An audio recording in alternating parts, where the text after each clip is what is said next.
Hi everybody, it's Dr. Nana Bawachi, and I hope you got to see a little bit about some acupuncture and learn about acupuncture from the last video. But today we're going to be talking a little bit about yoga and how yoga could ground you. It's a great vehicle, and I can't wait to introduce you to our next guest, Ammie from Phenomenal Woman. So take a listen, please subscribe, and enjoy. Hi everyone, it's Dr. Nana Bawachi, and welcome to Where Dermatology and Wellness Align. And I'm so excited to have a special guest with us. Ammie from Phenomenal Woman is here. And so Ammie, welcome to Where Wellness and Dermatology Align. Thank you for having me. I'm very excited to be here with you. Yes. So tell me a little bit about you and your journey and a little bit about your company. So I am a yoga teacher who runs a concierge yoga service online. The name of my company is called Phenomenal Women, and we cater to helping women find their wellness needs. What does that look like? What does that feel like? What type of resources? What type of access? We try to help bridge the gap. Right? A lot of us don't realize that we don't have access to certain resources and certain doctors that understand our needs, which is why and how I met you. Right, I had a dermatology need that no one could meet, and they didn't understand the needs. And you know what? It's important for us to understand is through my platform and my business, we try to make you whole again. We try to have you reinvent yourself if that's what you need at that moment in your life. We try to help you find a new way of learning things. Right, a lot of what we do is due to conditioned responses, how we behave, what we eat, the movement we make in life, how we experience life in general. So with my practice, what we do is with the yoga, through movement, through sensible eating, through a connection of other women, just collaborative efforts, we invite you and we welcome you to create this new opportunity, right? Wonderful. And what does that look like for you? Doesn't have to be like what it looks like for me, but what does it look like for you? Right. And when did you start all of this? Because, you know, I never thought yoga would be able to embrace all these little pillars that you're talking about, you know, and why did you pick yoga as that channel or that, I don't know what the right word would be. Yeah, I call it my vehicle. That vehicle, yeah, in order to... It's my driving force. Yeah, I love it. It's my driving force. You know, I've always been very actively involved in working out. Okay. It's something that I needed, but it was just a physical thing because I was looking at it from the universal standard of what beauty needs to look like, right? Not even feel like. I didn't even know what wellness should feel like. Right. And COVID hit. What am I going to do now? So because I'm a healthcare professional in a leadership capacity, I wanted to do more. And going back to nursing school was not an option for me. And I know I needed to do more for my community.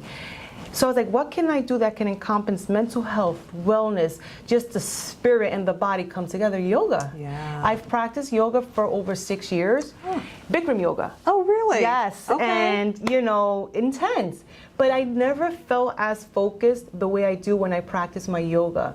When you learn the technique and you learn that the body's connected to the breath, there is nothing more important than being present at that moment with your practice and what you're doing.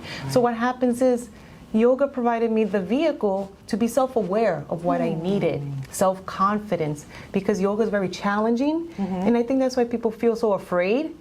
But here I am. Because of Dr. B, she helped me change my way of eating. I've lost 25 pounds. Oh, amazing. I feel so confident about my skin, how I look. I am in the most amazing shape, but more importantly, I'm grounded. You're grounded, which is huge. I'm grounded. Yeah. And the words that I speak into existence now have this whole entire new meaning to my life. Very nice. Right? Very nice. And that was yoga. That was all yoga. Yoga means to yoke, to unite. So what did I do? I united myself with myself again. Because for so long, I was what so many other people needed me to be, but I wasn't what I needed for me.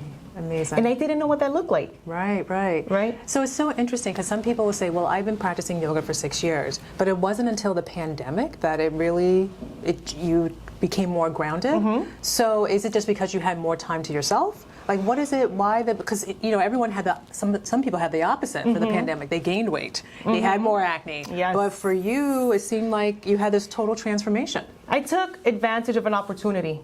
It was a negative opportunity. There were things going on in the world that was making all of us very sad, right? Correct. A lot of pain, a lot of heaviness. So what are you going to do? We have to make choices. Yeah. So my choice was to be proactively and involved. So instead of being reactive, I was proactive for making a choice to be healthier mentally and physically, right? Yeah. And that needed to start somewhere, and COVID was the opportunity. A lot of people didn't know, but why? Because there's no clarity. Yeah. We need to unpack, right? And again, it's so much more than a physical aspect. When you quiet the mind, you will be amazed at the good and bad thoughts that do come, but then you know you're prepared how to deal with them. Yeah, that's right. Right? That's So right. COVID brought a lot of sadness, but for me, it was just like, oh my God, this is it. And I'm still figuring that out. I am still figuring it out. Yeah, and I think with any brand, you're always figuring it out, right? How to level up, how to make things better, how to connect with different communities and so forth. And I think it's really important that you share, like, where are you from originally? Because, you know, I was listening to NPR today, and they mentioned that your health is dictated by your zip code. You know, we are in Bergen County, so we have a lot of access to a lot of things. But where I'm from in Ghana, and where you're from, Dominican Republic, correct? And our communities, sometimes they don't have those. No. They're not able to. So what would you suggest for those who don't have much access?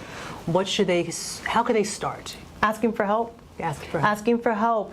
Women think that we can do everything alone, right? Especially when you come from certain cultures, the responsibility has been put on us, the onus.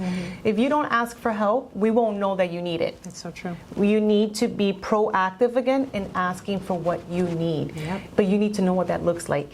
Why are you asking for these things? Do you really need that, or is it the ego? Or is it a place because you're lacking support? Right? So unpacking it, but I'm Dominican American. Oh, Dominican American. But I come from Brooklyn. I was born and raised in Brooklyn during very difficult and challenging times in New York, and I didn't have access to anything. And my mother suffered from severe mental health illness. So I survived her mental health. I am a victim of someone that was suffering with severe mental health issues, and it went unnoticed by the system. Right? Because psychiatric issues often go unnoticed or untreated in our communities. And I think that was also very much a push, a vehicle to get me to be where I am in my life, because I was very concerned to get sick. Yeah. You know, because with mental health, it's usually genetic. You know? It is. And there's a taboo.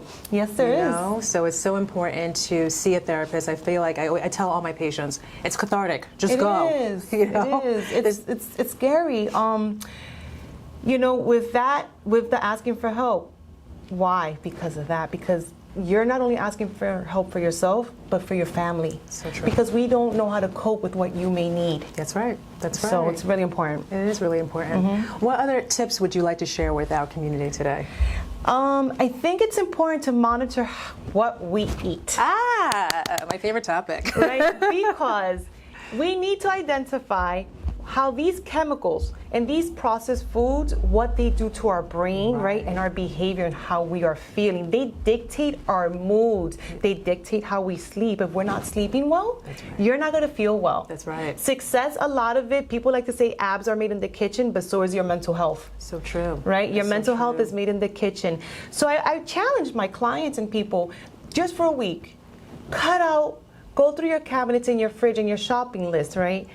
What can you cut out? What are you willing to cut out? And monitor and be self-aware of the differences, right? Of how it made you feel. Why did it make you feel this way?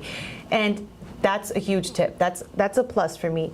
Another thing, journaling. Oh, I love that. Journaling is and I keep a journal for my food as well. I did when I was working with you in the beginning, because I needed to identify where I was messing up, right? And it's not really a mess up. I don't want, because then you kind of feel bad about yourself, but just where I wasn't properly educated. Right. Because this is all about education. So this is why my platform and Dr. B is amazing, because we want to educate you, because we want you guys to be more sustainable, more optimal with your way of living. Correct. Journaling, eating, movement. Movement is whether you want to walk, run on the treadmill, use your Peloton, do some yoga with me. That's right. Get it moving. You will be amazed at how amazing the body feels when we release this stagnated, this anger.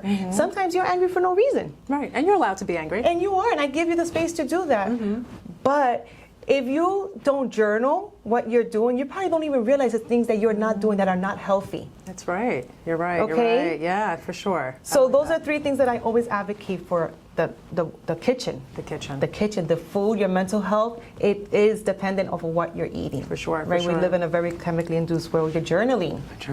Movement. Yes, I love those tips because, I definitely advocate for number 1, the food, because I feel like good food puts you in a great mood. Absolutely. And the movement just diminishes stress. But I never thought about being intentional about what you're writing can also manage to, decrease stress. That's a great idea. It does. So someone asked me, she was having a problem communicating her needs, and she sounded very angry. And I said, why are you so angry? I said, what I would recommend is you record yourself before you have conversations with people.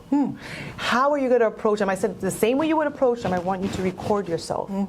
And she did. And she was like, oh my God, I sound like a beast. I'm like, because you're so angry, you haven't unpacked. Right. And sometimes we want to convey a message, but we don't even know how to. Right? So then that's where all that unpacking and that clarity comes from. For sure. And then you ask for the right support, for the right with the right communication, and the right team of people will come out to help you. That's right. That's right. That's right. So I love all the tips that you shared with us in terms of the food, the journaling, and then also exercising with the movement, especially practicing yoga. Yes. But I think what's interesting about your brand, Phenomenal Woman, is ask for help. Don't be silent. Don't. Yes. Don't sit back, regardless of where you are, whether you're in the poorest neighborhoods, the richest neighborhoods, use your voice, okay? And you're not alone. You are not. And in our communities, there are a lot of services that we do not know that actually exist. So you don't have to go untreated. You don't have to go without support. The platform is there to provide a vehicle, to provide resources to other like-minded professional women that are in the healthcare space that can help you confidentially if you want. It doesn't have to be known, but that's what we're here for. And I have a lot of resources that I don't list on my page, but it's because of other work I do. But I have a public health background, and if I couldn't do something to help my community, then I want no part of it. I want to be in the space, taking up space just to take it. You know? Yeah. So how can people find you, Ammie? So you guys, I am on LinkedIn. You can find me through Ammie Salom at LinkedIn, and it's spelled SALOM. And I am also on Instagram, and I have a website called femnomenalwomen.com, and it's spelled FEMMENOMINAL, women.com. Yes, yes. Oh, great. Thank you. Thank you so much for joining us. And you know what? Check out her page. Find her on LinkedIn. If you need any assistance, she is amazing. She is willing to help. Yes. And so thank you so much for joining us today. Please subscribe, hit that button, and please follow Ammie. Thank you. No.